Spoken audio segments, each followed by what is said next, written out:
3 hours. All right. Well, we are going to introduce a few basic concepts about the ancient Maya and focus on their creation story and on their calendars as well.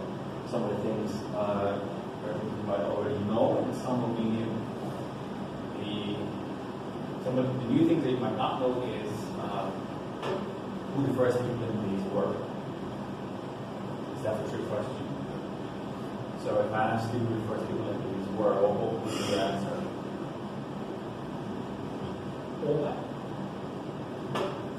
Anybody else want to guess who the first people in these were?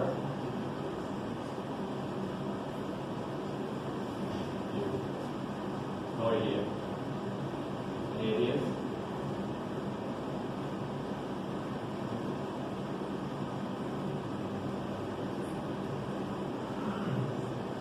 What do you think? Ancient Maya? That's what you were told in primary school, but they lied to you. They probably didn't know better, but they lied to you. So who else? Who else could have been first? There are no stupid answers. Actually, yes, there are, but you can still try. Nope. Spanish came after. Well, before we get into all that, let's break up time. This should say 2019, but you get my point. So where we are, this is the timeline of history that's recorded and what is known. So when you see AD, it means Anno Domini. We are in 2019 AD. That means 2019 years after the birth, not after the death of Jesus. And BC obviously is before. So, a long time ago, we're talking, this is 14,000 years ago, people came from, over here would be Inner Asia, Mongolia. Here's Russia, and they walked over from Siberia into Alaska, but the sea level was different. There was a land bridge that's now buried underwater. They crossed over, but they all came from one place. All human populations that are on Earth have the same origin. We're talking about 80 to 100,000 years ago. Everyone is in Africa. Started walking, and thousands and of years later, they inhabited all parts of the world. Why would they walk? Why would they leave?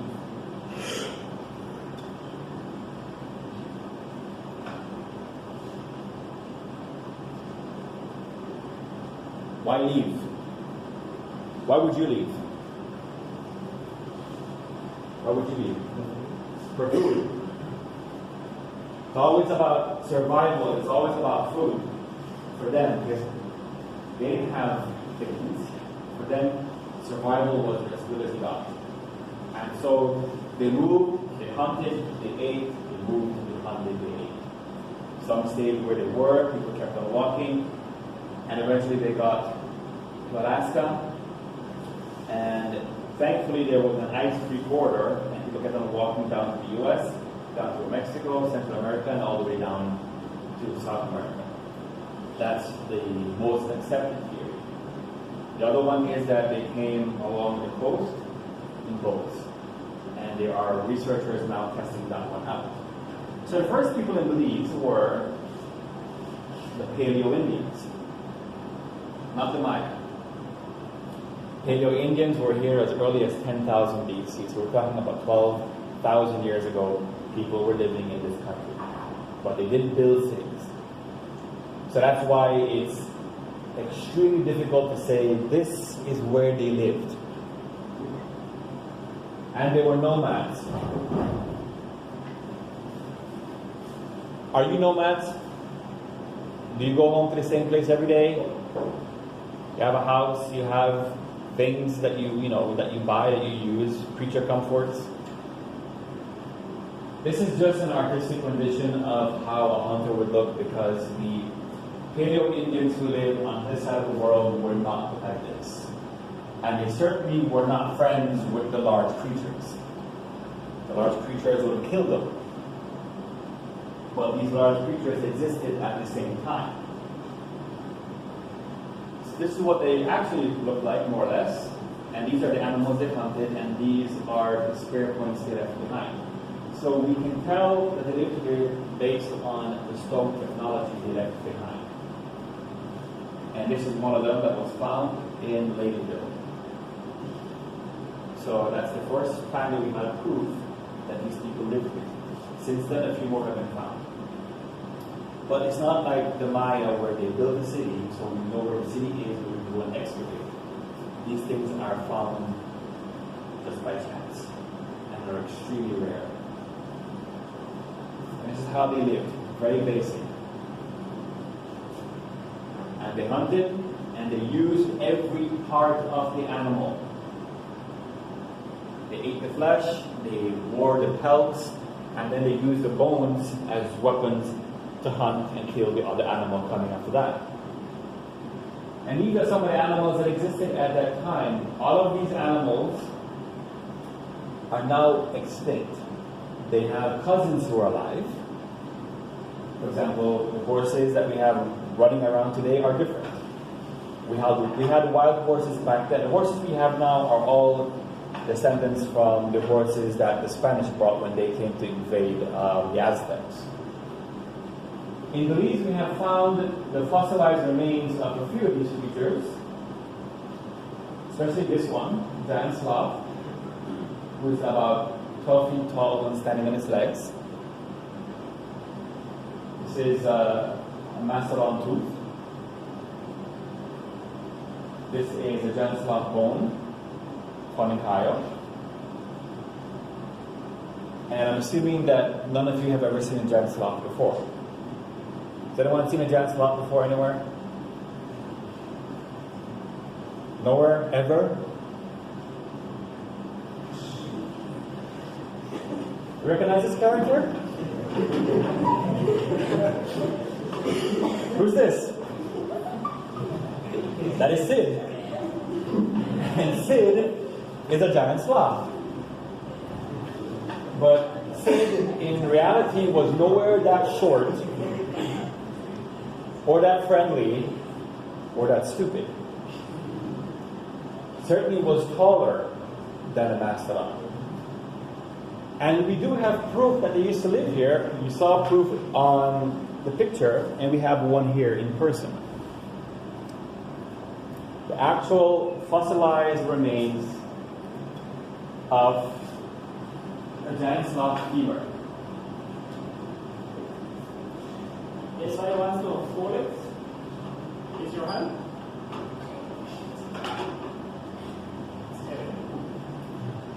It looks like a rock, it feels like a rock, but it's actual fossilized bone. You can see where the one end was broken because they were extracting the bone marrow from the inside.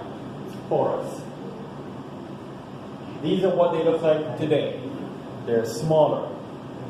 But we no longer have them in Belize. They live in the southern Central America and in South America. After the Ice Age ended, things changed. Global temperatures changed. So the plants that lived at that time all became extinct. So the animals who fed on those plants began to die, and humans hunted the rest to extinction. They hunted the mastodon to extinction, the giant sloth to extinction. And these people had to adapt. So after the Paleo-Indians in Belize, you have the archaic people. So we're still not at the Maya yet. They were semi-nomadic, so they stayed in one place for maybe a couple of months at a time. So if you were a tribe, you would move based on necessity. What's your favorite fruit? You like apples? All right. So for this season, you stay here because there are apple trees nearby. It's food. You eat. Drop the seeds because you don't know any better. And when the apples are gone, you move. What's your favorite food? So after that, you move to where watermelons. You eat. snows and then the season is gone, you move. What's your favorite fruit? Next you move to where there are oranges. And by the time the oranges are done, apples are back in season. And then you begin to realize things grow in season, so you move where things grow. But you always stay close to water because water is a source of food and you need to drink. But you realize that where you dropped the apple seeds last year, something's growing. And eventually those little things grow to be big trees. Soon you discover agriculture and you begin to be selective about what you plant. So they have small, semi-permanent villages. They begin to weave, they have baskets. They begin to dry fish. Better food, better conditions, warmer climate, more population. And this is one of the foods that they help to domesticate for us. That is corn. How corn used to look like a long time ago. So, who likes corn tortillas? How many corn tortillas do you think you would get from one stalk like this? Maybe 1/5? So if you want a pound of tortillas, how many of these you have to pick? A lot. So they were the ones who domesticated what it looks like today, from this to this to this. It's called selective breeding or something along those lines. And in 1,000 years, who knows, corn will look very different. Maybe it'll be a lot bigger. All depends on what you plant. I mean, who's a farmer in this class? Does anyone farm? Don't you choose the best seeds that you have from the best fruits and the best veggies? Or are you going to plant the mangoes that are the smallest and don't have any flavor? You plant the best because you want the best, and that's what they did. The tools for hunting also changed because they were now hunting smaller animals. They're no longer hunting mastodons or giant sloths, they're hunting deer. They're hunting rabbit. They're hunting armadillo. And they want something that they can shoot at a small animal that will kill them, because if you shoot a small animal with this, the barbs stay inside them and eventually they bleed to death. Now, these people all come from different countries. Who wants to take a wild guess where they're from? Any one of them? They're all Asian? Where are they from? Anybody know?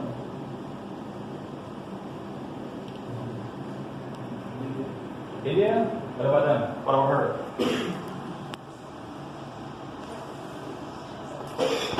For her and the child? This one should be a dead giveaway. The point I'm making with this is that all our ancestors who live on this hemisphere all came from Central Inner Asia because they all look similar. These people are Mongolian. She's Taiwanese. They're from Peru. They're from Mexico.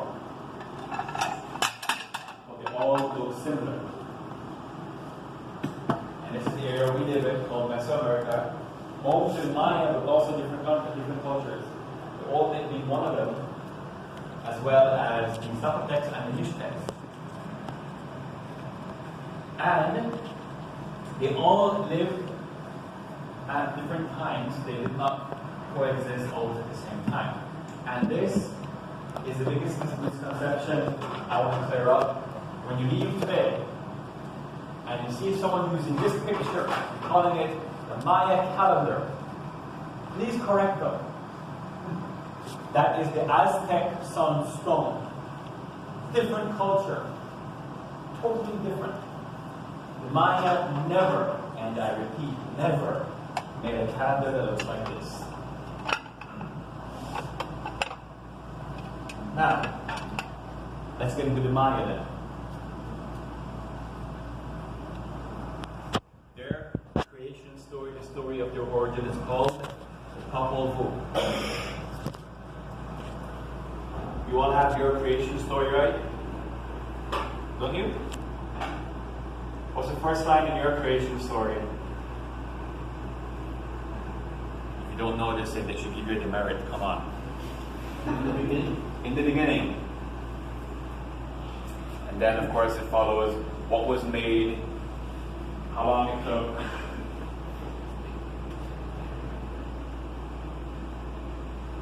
This is their first lines of their creation story, translated from a transcription from Maya into Spanish into this. Here is the story of the beginning when there was not one bird, not one fish, not one mountain. Here is the sky all alone. Here is the sea all alone. There is nothing more. No sound, no movement, only the sky and the sea. Doesn't that sound similar? Doesn't it say in Genesis that the Spirit of God floated above the eternal sea or something? Was there a sea? It was just the sea and the Spirit. Here all you had was the sky and the sea. Only the sky and the sea, nothing more. But the gods who lived wanted more than that. They were called Heart of Sky and Sovereign and Quetzal Serpent. Just as in Genesis they spoke, and what they spoke came into existence. It was that simple. They created the mountains, they divided the skies, they set apart the waters, and then eventually they created the animals. He gave the animals homes, told the deer, you live by water, told the bird, you live in a tree. But the animals did not please them. Because even though the animals can make noise, the animals cannot worship. The animals cannot sing their praise. So they decided they need to make people. So as a punishment for the animals being unable to worship and call upon them, they told the animals, from now on you're going to be food. You're going to eat each other. That's it. So they made the first people from mud and earth. Really familiar, doesn't it? These first people, however, could not worship. Even though they could speak, they had no knowledge. They couldn't turn their heads because, well, they were made of mud. They broke. So the gods were displeased and sent down a flood. And what happens when rain hits mud? They dissolved. That was the end of the first creation. But they decided, let's try again. This time they made what are called mannequins, people from wood. They could speak, they multiplied quickly, but they didn't have any hearts or souls or minds. And they did not remember who made them. They had no reverence. So, once again, they decided that they would be punished. But this time it wasn't rain that they sent down, it was resin, it was sap. And the gods commanded the animals to attack these people as punishment. The gods commanded their cooking pots and utensils to attack them as punishment.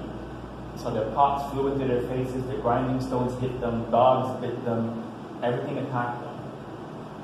And all of these pictures, by the way, including these, are all classic period paintings the Maya did themselves to show the creation story. So, this is a dog, ripping apart one of the people. This is an actual painting. But some of them knew how to climb. Some of them escaped. And because they were smart enough to escape, the gods changed them into the spider monkeys that you see today. So you see, everything has a creation story. So, the people who eventually became the Mayas were made from corn, yellow and white. Corn came from inside a cave. And people were created by the original grandfather and grandmother. Remember these names, because when you come back to ask you questions, you can win something, you have to remember. Grandmother is Ishbukani. Grandfather is Ishpiako. Someday when you have children, And you want to think of creative names to give them that reflect your heritage. Remember those names. Don't call your children Tyler or Peter or Jared. Call her Ishmukani. It's a beautiful name. Grandparents who worshipped eventually gave birth and creation to the first four families. These are the first 4 men, the first 4 women. All of them partnered off. So the first 4 men were Halam Kitse, Halam Akab, Mahukuta, and Iki Malam.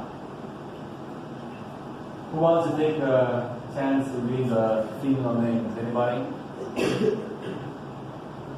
Kahapaluna, Chomiha, Tunaniha, Katushaha. All historic names. Remember them. Because we'll come back to that.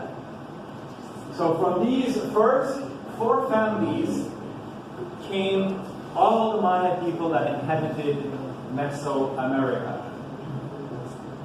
So, let's get into what they wrote and how they used to write. Now, I'm assuming, I can never say I know, I'm just going to assume all of you in here know how to write. What do you write with? Pencils. Okay, when you have a pencil, what do you write? If you want to spell your name, what are the individual things that you use to spell your name? Letters, also called the alphabet. What culture does that come from? Anybody know? Arabic. The Maya languages vary all across the Maya world. There were over 30-something of them. Some of them are not extinct. Belize has 3. Yucatec, Mopan, Secchi. But Mopan is a branch of Yucatec. So a Yucatec and Mopan person can have a conversation. But a Quechua and a Yucatec having a conversation might be a little bit difficult. Now this is how they wrote. Now they had a system called logosyllabic. Logo for logogram and syllabic for syllables. Now a logogram is just this. A single picture that means a word. For example, what's your name? Safira? Safira. Okay. So, Safira, this would be one picture for Safira. Last name is her. And then you can also write Safira in syllables. Sefira. So you have 2 ways to write it. This is Balam, and this is Ba, La, Ma. Put together also spells Balam, both meaning jaguar. So it all depends on how you want to write it. And we know the Maya syllables, so we can create words using those, all depending on the sound. Also depending on who was writing it and when. Because the Maya language and the writing changed over the different time periods. And this is how they used to write. These are examples of some of their codices. They wrote on bark paper from the fig tree. And these don't preserve very well, so there are only 4 of them in existence as far as we know, that are in various stages of decomposition. Now, do more exist? Yes. We just have to find them. We would have had a lot more, but a certain Spanish priest a long time ago decided that he was going to burn all the Maya books because they reflected what he deemed devil worship. So he burned them by the thousands. So a lot of their history and religion went up in smoke, basically. They also used to carve on stone. It took a lot longer, of course. Now, anyone in here use social media? Anybody have Facebook? All right, one person has Facebook. Let's click on you for a second. What's the last thing that you wrote as your status? What was your status update? Forgot. Okay. What would you usually put? Pictures. How many of you have friends who have Facebook and you see them posting things and you wonder, why did you put that? They go to Orange Walk, so their post is, I'm having Orange Walk tacos. Or every other week, oh,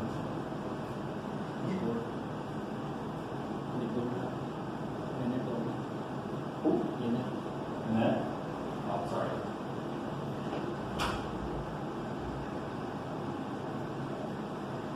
How many times do you see someone posting things every week? It's, I'm in love, and the week after, I'm single again. I'm in love once again. So they keep on changing these things, but it's easy because keyboard and computer. Now, would they use this to write, I ate a jaguar, I hunted a tapir? Would they spend the time to carve that out in stone? It takes too long. And if they change their minds the way we change relationships, they're like, I'm sorry for the scribe who had to carve this thing. So monuments like this depicted important events. When kings came to power, when you conquered another city, things that were politics, it's propaganda, what you want the people to know. They also wrote on vessels. They wrote on bone, on shell, whatever they could carve on, whatever they could paint on. And these are examples of some of the words that we know, and you might recognize some last names in there. Do you have any Chans in this class? No Chans? Do we have any Wits, or Souls, or Chuls? Anybody? Well, if you know anyone called Chan, ask them if they're the Sky Chan or the Snake Chan. Because, it's two different Chans. Now, the calendars is where it gets tricky. So this one, if you don't get it right away, it's okay. It took me a while to fully understand this. Now, they had at least, 3 calendars that they use all the time. The ritual calendar, called the King, was only 260 days long, and then it went back, started again. And this is what they used to figure out when to plant crops, when it's the best time to go to war, and also help to figure out what your name would be. Because when you were born, they would take you to a daykeeper, they would help you get your name. So this one has 20 different day names that cycled in numbers of 13, and I'll show you what I mean later on. But these are the days. All of them coming from something natural. Imish is crocodile. Ik is wind. Akbaal, Kan, Chikchan, Kimi, Manik, Lamat, Muluk, Ok. Now Ok is a great name for a dog. So the next time you get a dog, don't call them Pooch, don't call them Fido, don't call them Rex, or baby, or cutie, just call them Ok. Give them a real Mayan name, call them Ok. Or see, even Chuen, which means monkey. Eb, Ben, Ish, Men, Kid, Kaban, Etznab, Hawak, and the last one is Ahab. And on this day, this was a very important day for any kind of rituals that they wanted to do. At Caracol, they had large monuments with just this glyph carved on it because it was important. Now here's how it worked. Now, it goes from 1 to 13. Every day, the day changed to something else, and you have 20 of them. So you start a 1 Inish, 2 Ik, 3 Akbaal, 4 Kan. When you get to 13, you go back to 1. But you keep on moving in the name of the days. So you don't go back to 1 Inish, you go to 1 Ish, 2 Men. And this doesn't go back to 1 Inish until 260 days later, till the whole cycle is complete. Very, very complicated. But once you study it enough, eventually you get the hang of it. Second calendar they have is solar. Now, what calendar do we use? How many days in our calendar? Why 365? Anybody know why 365? Why not 370? Why not 200? Why 365 days?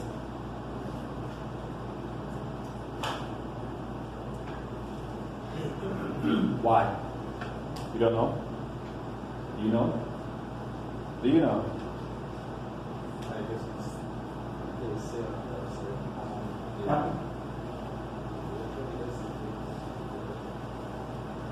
Goes around does the earth goes around what? The sun. Very good. In 365 days, the sun gives one complete revolution around the sun. Well, 365 and a quarter days, so that's why they add a leap year every 4 years. Very good. They had the exact same idea, but they didn't do leap year, so they're off by a couple of days, but still. They had 18 months, we have 12. 18 months had 20 days, and then they threw 1 5 into the end. Those were unlucky, but we'll talk about that in a bit. These are the names of the months. Salt, Walk, Sik, Sot, Sek, Shul, Yashki'im, Mod, She'en, Yash, Sak, Ed, Mak, Kanki'im, Muwan, Hash, Ayat, Kumko. Those are all the 18 months, and then you get to Wayeb. Wayeb is